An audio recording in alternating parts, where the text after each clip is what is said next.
স্বর্ণকারের টুকটুক কামারের এক বাড়ি।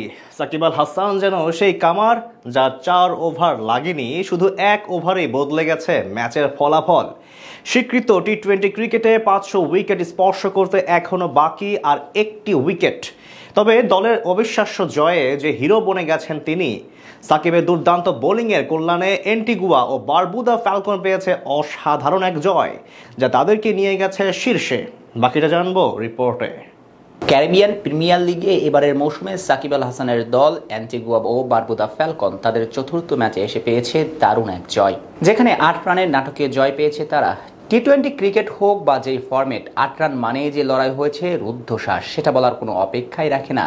আর দলের এই জয়ের নায়ক তো সাকিব আল হাসানই, কারণ মাত্র 1 ওভার বোলিং করলেও তার কিপ্টে বোলিং খরচ করেছে মাত্র 2 রান। এদিন অ্যান্টিগুয়া ও বারবুদা ফ্যালকন মুখোমুখি হয় ত্রিনাবাগো নাইট রাইডার্সের। এই ম্যাচ জিতলেই তারা চলে যাবে পয়েন্ট তালিকায় সবার শীর্ষে। তাই তাদের চেষ্টাও ছিল বেশ, যদিও সাকিব আল হাসান এখন আর ব্যাটার হিসেবে দলে অবদান রাখতে পারেন না। সিপিএল এর নতুন মৌসুমে দারুণ কিছু করে দেখানোর প্রত্যাশা ছিল সাকিব আল হাসানের ওপর, কিন্তু বাস্তবে সে প্রত্যাশার ধারে কাছেও যাননি মিস্টার 75।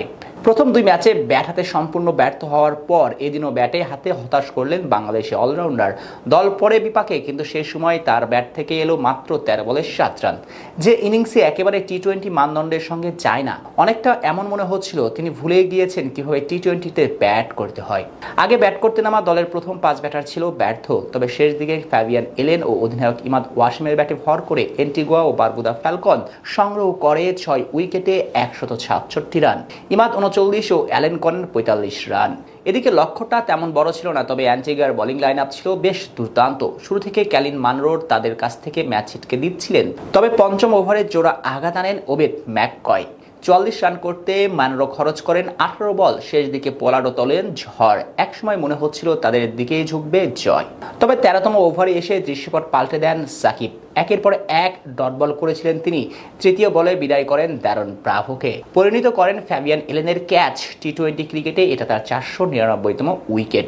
তার দুর্দান্ত ওভার শেষ হয় 1 উইকেট ও মাত্র 2 রান খরচে, আর এটাই মূলত বদলে দেয় সবকিছু। যদিও এরপর আর সাকিবকে বোলিংয়ে আনেননি ইমাদ, কেন আনেননি সেটা তিনিই ভালো জানেন।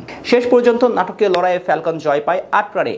ত্রিনিবাগো নাইট রাইডার্সের ইনিংস থেমে যায় 159 রানে। এই জয়ে 4 ম্যাচে 5 পয়েন্ট নিয়ে সবার উপরে অবস্থান করছে সাকিব আল হাসানের দল।